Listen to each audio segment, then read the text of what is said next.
Mesdames, Messieurs, bonsoir et merci de suivre le 20h de la télévision du Burkina. À l'instar des 170 autres États, le Burkina Faso s'engage à limiter les effets des changements climatiques. À la tribune de l'ONU à New York, le Burkina est représenté par une délégation conduite par le Premier ministre Paul Kaba-Thiéba. Tous les pays concernés entérinent l'accord négocié à Paris en décembre 2015, celui de limiter la température à 2 degrés Celsius par rapport à la période pré-industrielle. L'accord conclu il y a plusieurs mois entre l'État burkinabé et des entreprises doit être respecté à tout prix. C'est ce qu'est allé réitérer sur le terrain le ministre en charge des infrastructures. Éric Bougouma était sur le chantier des travaux de la route Koupela-Tinkodogo-Bitou, frontière du Togo, un axe incontournable dans le secteur économique au Burkina.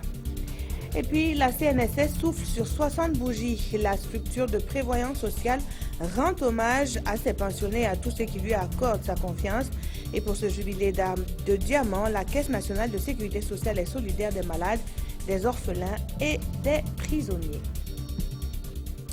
La signature Grandeur Nature qui s'est déroulée au siège des Nations Unies hier vendredi est une première dans l'histoire de l'humanité. Paul Kaba-Thiéba y participe pour le compte du Burkina. Il marque ainsi l'adhésion du pays à cet accord négocié en fin 2015 à Paris et qui a pour objectif de limiter les effets des changements climatiques. Le point avec nos envoyés spéciaux Pawan Drogo, Jean Zongo et Simon Gongo. Une signature pour marquer l'adhésion du Burkina à l'accord de Paris sur le climat. Paul Kaba-Thiéba échange la poignée de main et quelques mots avant de prendre place dans la salle. Avec son équipe, il s'accorde sur les mots du Burkina pour cette cérémonie. Ensuite, il s'avance à la tribune pour donner les raisons de sa signature.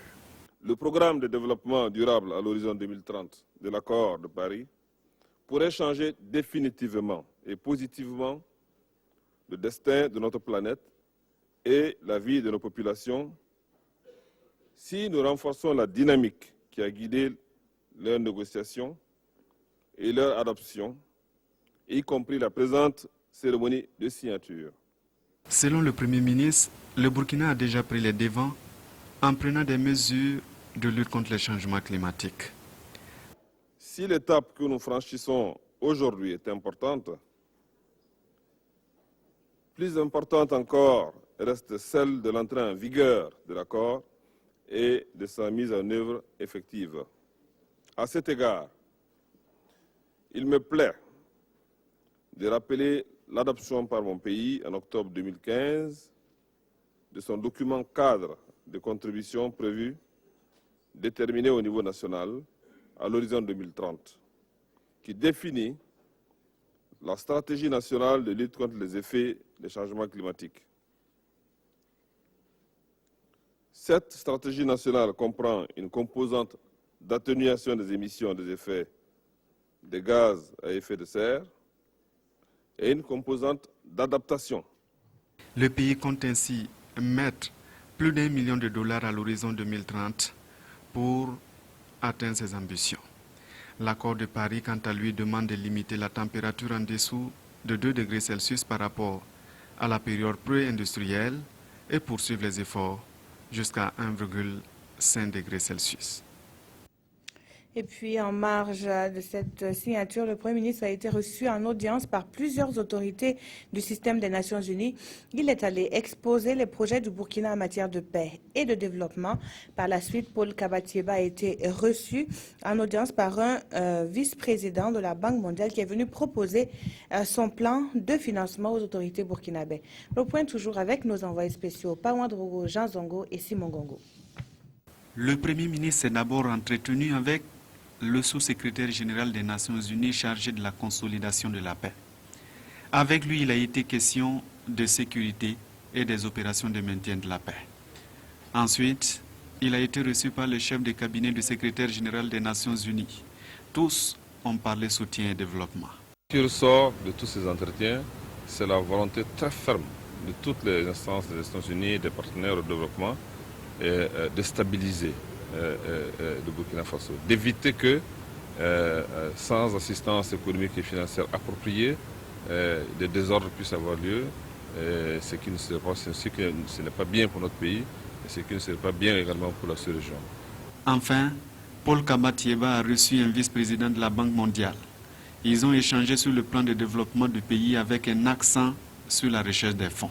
Nous avons également suggéré à M. le Premier ministre d'explorer les voies relatives à tous les enjeux globaux, notamment le changement climatique, notamment les objectifs de développement durable, notamment les questions humanitaires, réfugiés et autres. Tous ces enjeux globaux qui ont des mécanismes particuliers de financement, et le Burkina subit quelque part plus ou moins certains de ces enjeux globaux. D'autres entretiens sont attendus avec des hommes d'affaires et des Burkinabés vivant à New York. Connaître la justice pour mieux la comprendre à Dori et à Djibo, toutes vos questions trouvent réponse à la faveur de la 9e édition des Journées Portes Ouvertes sur la justice. C'est ce que promettent les autorités en charge de la question qui ont procédé au lancement de ce cadre où les justiciables rencontrent les hommes de loi. Précision avec Boureima Kane et Joseph Bambara. Le ministre de la Justice, des Droits humains et de la Promotion civique, René Bagoro, a lancé ce 22 avril à Dori la cérémonie de la 9e édition des Journées Portes Ouvertes JPO sur la justice. Cet événement annuel vise à mieux faire connaître la justice aux citoyens afin de rendre cette institution accessible à tous. Elle m'offre personnellement l'opportunité de rappeler une fois encore le rôle combien essentiel du justiciable dans le système judiciaire. Autant il ne saurait y avoir de monde sans justice, autant l'on ne peut imaginer une justice sans justiciable. Le parrain de cette 9e édition des JPO, Maître Alidou Ouedraogo, président de la Convention des organisations de la société civile pour l'observation domestique des élections CODEL, exhorte les acteurs de la justice à s'impliquer davantage pour le développement du Burkina Faso. Travaillons à mieux faire connaître la justice afin qu'elle soit comprise et accompagnée pour renforcer la démocratie nouvelle chez nous, pour être à même de contribuer pleinement au développement de notre pays. En marge de la cérémonie de lancement des JPO, le ministre Bagoro s'est rendu à la maison d'arrêt et de correction de Dori. Il a aussi visité le tribunal de grande instance de Dori. Ces 9e journées portes ouvertes sur la justice seront ponctuées entre autres par un cross populaire et des panels sur la justice. C'est un axe incontournable par bon nombre de transporteurs routiers. C'est aussi un symbole de l'intégration sous-régionale. Seulement, sa physionomie n'est pas des plus reluisantes, mais devrait positivement changer d'ici quelques mois. Sur le terrain, le constat fait état qu'une seule entreprise peine à respecter son contrat et le chef du département envisage même une résiliation de l'accord. Explication, Issa Kafando et Jean-Emmanuel Ouedraogo. Le chantier du pont de Kougri sur la nationale numéro 4, première escale du ministre des Infrastructures. Ici, c'est l'entreprise Soroubat qui est à la manœuvre. C'est l'un des plus grands ouvrages du projet. Pour ce pont, tout comme pour l'ensemble des 2 lots dont elle est attributaire, l'entreprise Soroubat dispose encore de 10 mois pour achever les travaux. Le lot 1 entre Koupela et Tenkodogo et le lot 2 entre Mouada et Saint-Cancé plus la bretelle de Mogandé.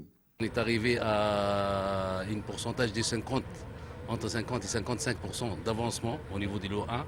Donc pratiquement les ponts sont presque finis sur le RN16. Il nous reste seulement sur le pont de Kougri. Bientôt il sera terminé, c'est presque en fin de juin. Mois de juin, ça sera terminé. L'entreprise a mis tous les moyens nécessaires pour qu'on puisse arriver à terminer dans les délais et même avant les délais. Nous constatons déjà un retard sur l'ensemble des lots. C'est un retard qui varie.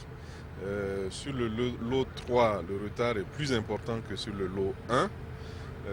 Mais nous avons reçu les assurances de l'entreprise quant à la mobilisation de capacités techniques supplémentaires, d'engins, de centrales, d'enrobés qui sont arrivés de Côte d'Ivoire, semble-t-il, que nous avons constaté sur le terrain, qui permet de penser que c'est un retard qui peut être résorbé.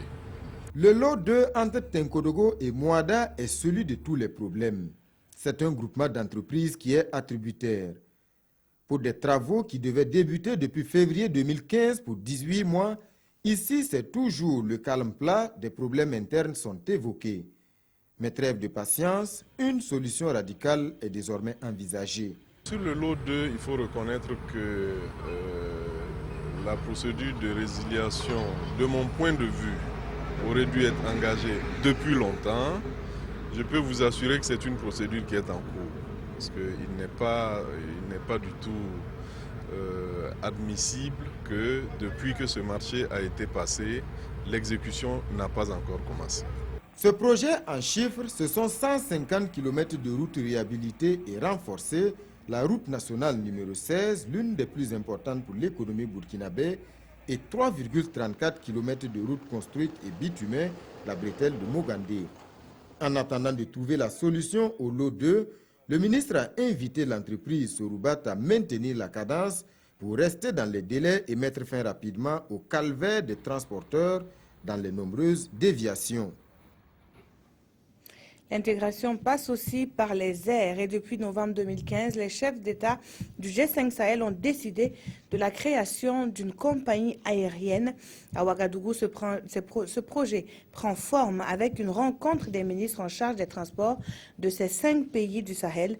Les détails dans ce reportage de Yacouba Gamene et Mouankoun Dabiri. Ces signatures marquent un pas décisif vers la création de la compagnie aérienne du G5 Sahel. Les ministres en charge des transports des 5 pays membres de l'institution ont adopté une feuille de route pour la mise en œuvre du processus. Le conducteur définit les dispositifs institutionnels tout en planifiant les activités de la future compagnie. En plus du secrétariat permanent qui existe, nous avons créé un comité de pilotage spécialement pour suivre une feuille de route que nous avons déclinée. L'ambition, c'est de pouvoir agrandir pour répondre au vide laissé par Air Afrique. La création officielle de la compagnie régionale est prévue pour février 2017. Et c'est à Mohamed Bouassria qu'il revient la tâche de piloter sa mise en œuvre.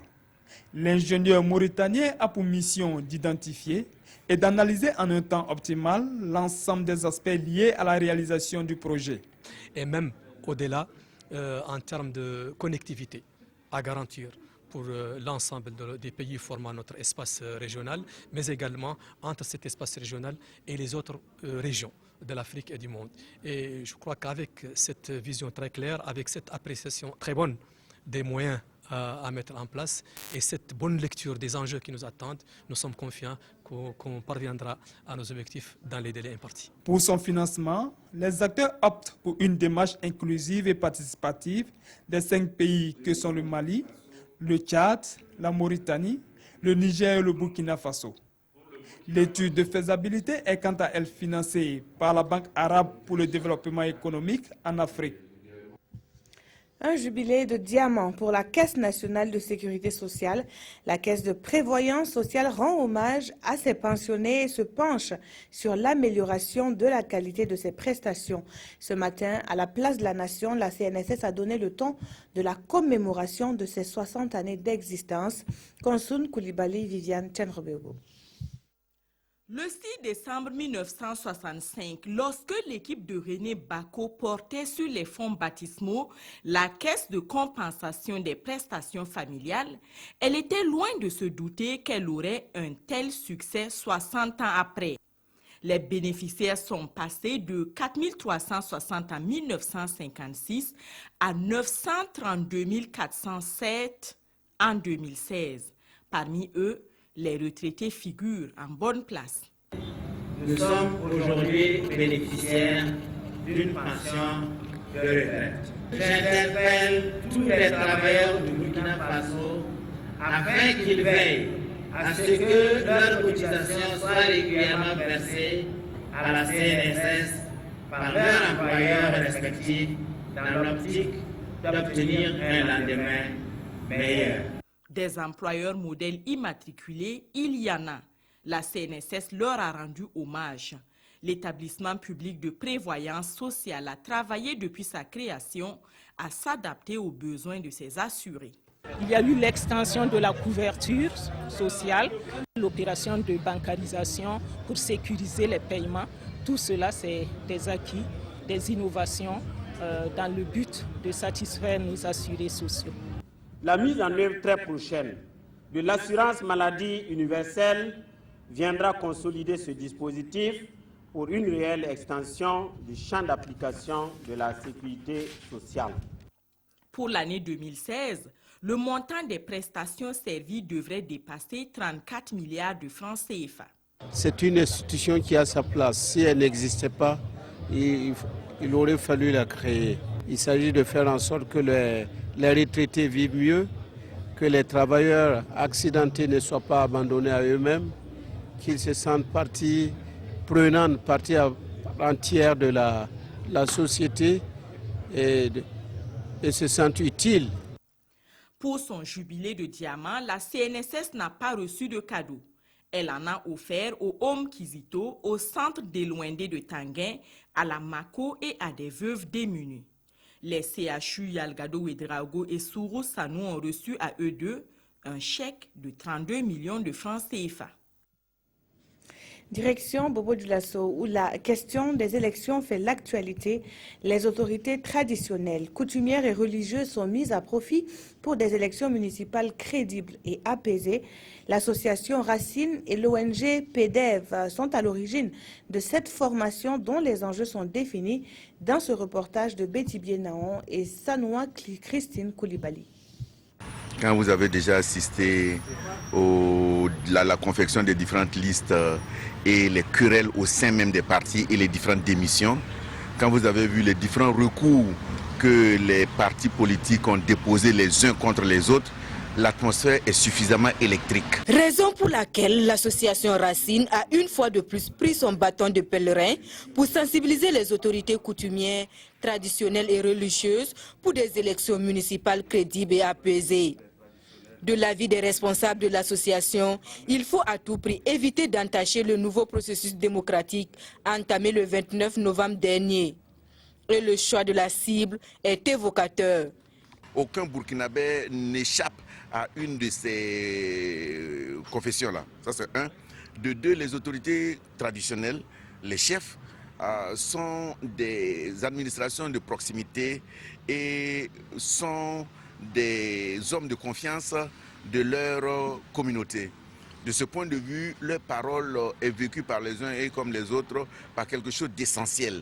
Et c'est pourquoi nous pensons que si les chefs s'engagent dans la voie de la paix, il n'y a pas de raison qu'à la base, ils puissent avoir des débordements. Dans cette tâche, Racine a à ses côtés l'ONG Paix à travers le développement PDF2. La corrélation entre religion et politique, les conflits électoraux et la chefferie à la croisée des chemins sont entre autres les thématiques qui seront abordées au cours de cette journée d'échange.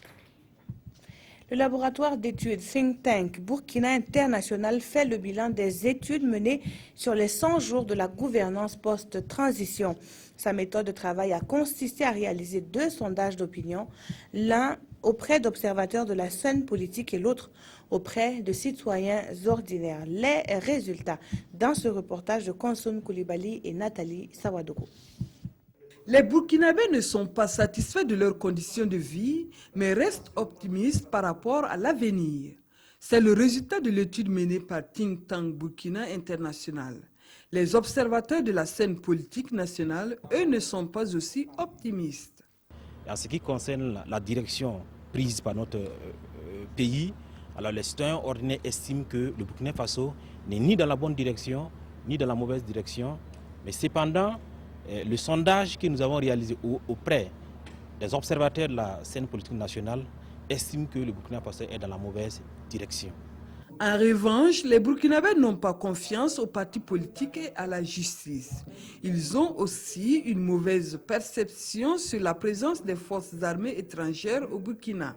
En matière de confiance aux institutions, on peut noter qu'à ce niveau, il y a un crédit, un capital de confiance auprès donc des forces de défense et de sécurité, auprès donc des syndicats, des organisations de la société civile, du gouvernement. Et là, à ce niveau, on note, à contrario, que les partis politiques et l'institution judiciaire sont les mal cotés à ce niveau. La question, par exemple, Kogoluego, à ce niveau, les citoyens ont une perception relativement bonne de ces groupes d'autodéfense. Si les mesures du gouvernement relatives à la santé et l'eau potable sont bien accueillies tant chez les observateurs que les citoyens ordinaires, En revanche, la réduction du train de vie de l'État et le recrutement des enseignants du poste primaire ne font pas l'unanimité. La communication gouvernementale non plus. Au niveau de la communication gouvernementale, les citoyens ordinaires sont satisfaits avec 5,2 sur 10. Mais par contre, les observateurs sont assez plus critiques à ce niveau. Ce qui est important, c'est de rappeler que, comme a dit le président Roch-Marc Christian Kaboré, il fallait tracer les sillons d'une action pour ces 3 mois-là. Et sur l'essentiel, je pense que les Burkinabés, comme les observateurs, reconnaissent que ces sillons-là sont tracés, puisque quel que soit le camp où on se place, nous avons le sentiment effectivement que les Burkinabés sont d'accord sur le principe que quelque chose peut changer avec des taux relativement intéressants en termes d'espoir pour les jours et les mois à venir. Plusieurs recommandations ont été faites au gouvernement, entre autres, optimiser sa communication, relancer l'économie, redorer le blason de l'institution judiciaire, mais aussi et surtout mettre l'accent sur la réconciliation nationale. L'Alliance des Nouvelles Consciences juge pour sa part acceptable les 100 premiers jours du gouvernement Tcheba. L'ANC décrit par ailleurs les actes de violence et de vandalisme des élèves de Nagaré dans la Tapoa. D'autres sujets ont été abordés au cours d'une conférence de presse animée ce jour même à Ouagadougou, le compte-rendu de Césaire Carfo et Draman Guéné. Justice à double vitesse et niveau d'incivisme grandissant au Burkina. C'est l'appréciation de l'Alliance des Nouvelles Consciences ANC portée ici sur les dossiers pendant en justice et les actes de vandalisme orchestrés le 14 avril dernier par les élèves de Nagaré dans la Tapoa. L'ANC, entendue Alliance des Nouvelles Consciences, condamne avec la dernière énergie ces ignominies posées ça et là et exige de l'État burkinabé des sanctions conformément à la loi après avoir situé dans un délai record les responsabilités. Par ailleurs, où sont passés les défenseurs des dossiers Thomas Sankara, Norbert Zongo et Dabo Boukari? L'Alliance des Nouvelles Consciences blâme aussi les invités de Denis Sassou Nguesso lors de son investiture au Congo. Comment peut-on expliquer la présence du gouvernement burkinabé à l'investiture d'un président élu dans des conditions antidémocratiques, lesquelles élections ont été dénoncées même par l'Union européenne avant même qu'elle n'ait vu le jour? Nous, jeunes leaders de l'ANC, dénonçons énergiquement de telles attitudes de la part des gouvernants actuels. Sur les 100 jours du président du Faso, l'ANC dresse un bilan mitigé tout en appréciant sa politique de promotion de l'emploi et de la santé pour les plus démunis. Il existe désormais un cadre de concertation des OSC intervenant dans le domaine des finances publiques. 8 organisations de la société civile ont formalisé leur coalition et s'engagent à contribuer à une meilleure gestion budgétaire au Burkina. Mokhtar Ouedraogo et Mounir Akere nous en disent davantage. Ce sont des OSC qui interviennent déjà dans le domaine des finances publiques. Et pour mieux coordonner leurs actions de plaidoyer, de veille et de contrôle citoyen, elles ont décidé de mettre en place un cadre de concertation. C'est important que sur certaines questions d'enjeu, qu'on puisse être ensemble. Quand on est ensemble, on est beaucoup plus fort. On se partage également les informations et on peut avoir une prise de position beaucoup plus appropriée pour traiter un certain nombre de questions. Pour formaliser leur partenariat, la charte de fonctionnement du cadre de concertation est présentée aux participants. Chaque OSC membre a marqué son engagement à œuvrer pour l'atteinte des objectifs. On a préparé ce document de cadre de concertation et ce soir on a officialisé l'existence de ce cadre à travers la signature de la charte qui définit les principes et les valeurs auxquels les organisations membres de la société civile adhèrent ainsi que les grands objectifs auxquels nous décidons donc de nous consacrer. Désormais, les membres du cadre de concertation des OSC intervenant dans le domaine des finances publiques ont entre autres missions de promouvoir la bonne gouvernance des finances publiques, de promouvoir le contrôle citoyen et de lutter contre la fraude et la corruption. Et ces OSC pourront également apporter leur expérience aux jeunes qui vont bénéficier du fonds Baku Partners. C'est un nouveau fonds d'investissement destiné aux jeunes ayant des projets porteurs pour la ville de Sia. L'idée est d'aider à la relance économique de Bobo Dioulasso à travers des initiatives innovantes et profitables. Martin Zerbo et Ahadi Isandamba. Baku Partners, un fonds d'investissement destiné au financement des projets des jeunes dans la ville de Sia.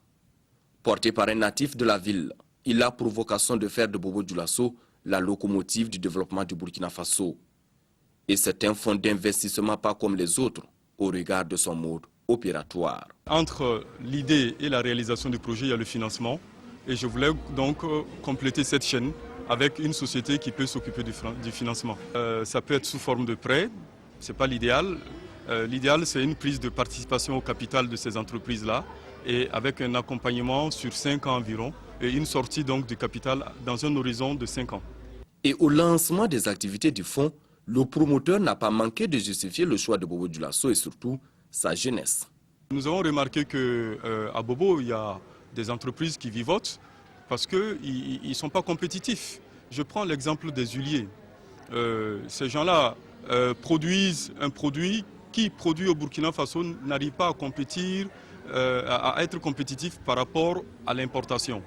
Alors, c'est comme leur modèle de production n'est pas peut-être moderne, ce qui empêche donc d'être très compétitif. C'est dire que Baku Partners va soutenir des projets novateurs et surtout ceux pourvoyeurs d'emplois. Et à cette cérémonie, l'entreprise et ses employés ont été présentés à l'assistance, composée en majorité d'hommes d'affaires. À quelques encablures de Ouagadougou, un cadre de détente pour booster le tourisme local. Ce site a accueilli des membres du gouvernement, dont le ministre en charge du tourisme.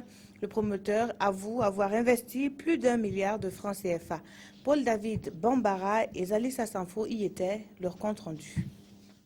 Nous sommes ici, quelque part à Lumbila, sur un site de détente dénommé Lagon Loge.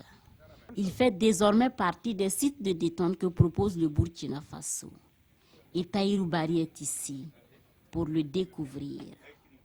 Un tour dans les différents compartiments et cela fait naître des qualificatifs de tout genre.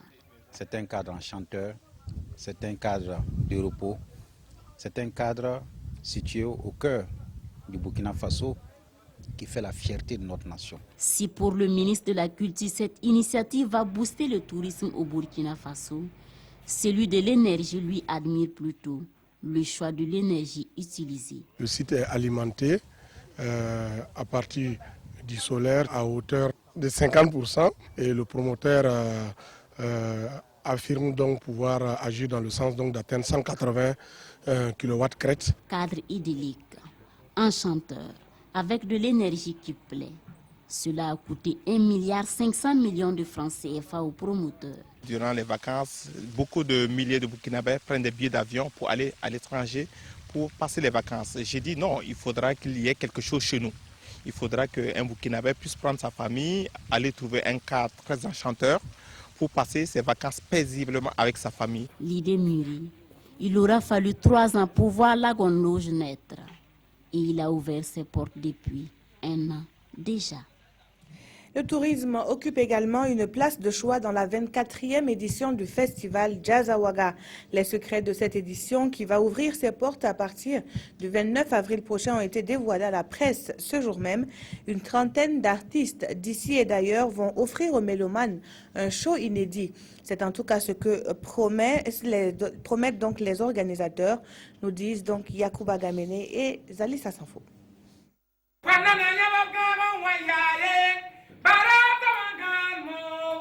La voix de Patrick Cabré déchire ici le silence. Elle annonce ainsi les couleurs de la 24e édition du festival Jazz Awaga. Le rendez-vous est pris avec les amateurs de ce genre musical le 29 avril prochain. Jazz Awaga 2016, c'est 30 artistes d'ici et d'ailleurs. La programmation proposée pour cette 24e édition, je peux me permettre de qualifier électrique. Elle va rassembler des pointus du jazz de toutes les générations confondues en faisant la part belle au talent africain. Le maître mot restant la capacité de chacun des artistes invités à émouvoir et à transmettre cette grande passion qu'est le jazz. Un jazz riche par la diversité des styles et des couleurs. Cette 24e édition est dédiée à la culture et au tourisme, avec pour thème les festivals, facteur de développement du tourisme de toutes les générations. De plus en plus, Jazz Awaga ambitionne d'exploiter ce créneau pour développer un certain nombre d'activités basées sur les riches traditions musicales et culturelles de notre pays. Un autre fait marquant de cette édition, ce sera sans conteste la nuit d'hommage qui sera rendue à Ali Farka Touré avec tous ses musiciens pour ses 10 ans de disparition. Et puis ce samedi, nous nous intéressons aux hebdomadaires. Le journal du jeudi s'insurge contre l'appréciation des 100 jours de rock au pouvoir fait par le représentant du CDP, Aimé Solange Guigma. Le journal du jeudi déprécie l'intervention du représentant du CDP, Achille Tapsoba, sur les 100 jours de rock au pouvoir, pour qui les premiers pas de rock sont marqués par des bas salaires, des emplois précaires, la vie chère, etc. Si Achille peut parler d'emploi précaire aujourd'hui, qu'il sache qu'il est en partie responsable de la situation, rétorque le journal. Pour l'hebdomadaire satirique, toutes les analyses et les critiques peuvent être acceptées, sauf celle du CDP qui, selon le journal, devrait apprendre à se taire. Il énumère donc à travers ces lignes les insuffisances du CDP dans tous les domaines pendant son séjour au pouvoir. Entre autres, confie-t-il, la gestion du CDP a été émaillée de nombreux crimes économiques. Les marchés de gré à gré se distribuaient à tour de bras. Bref, le repère du refus de ces insuffisances est la réprobation générale des 30 et 31 octobre 2014. Gigi se demande donc pourquoi le CDP peut tolérer que des responsables comme Achille Tapsoba, qui ont contribué à la survenue de l'insurrection, parlent au nom du parti. Dans tous les cas, prévient le journal, c'est Zéphirin Diabré qui perdra sa crédibilité en s'associant au CDP. Tout en le rappelant cet adage, le sorcier oublie toujours, mais les parents de la victime n'oublient jamais. Merci d'avoir suivi cette édition qui s'achève. Très bonne suite de programme sur la télévision du Burkina.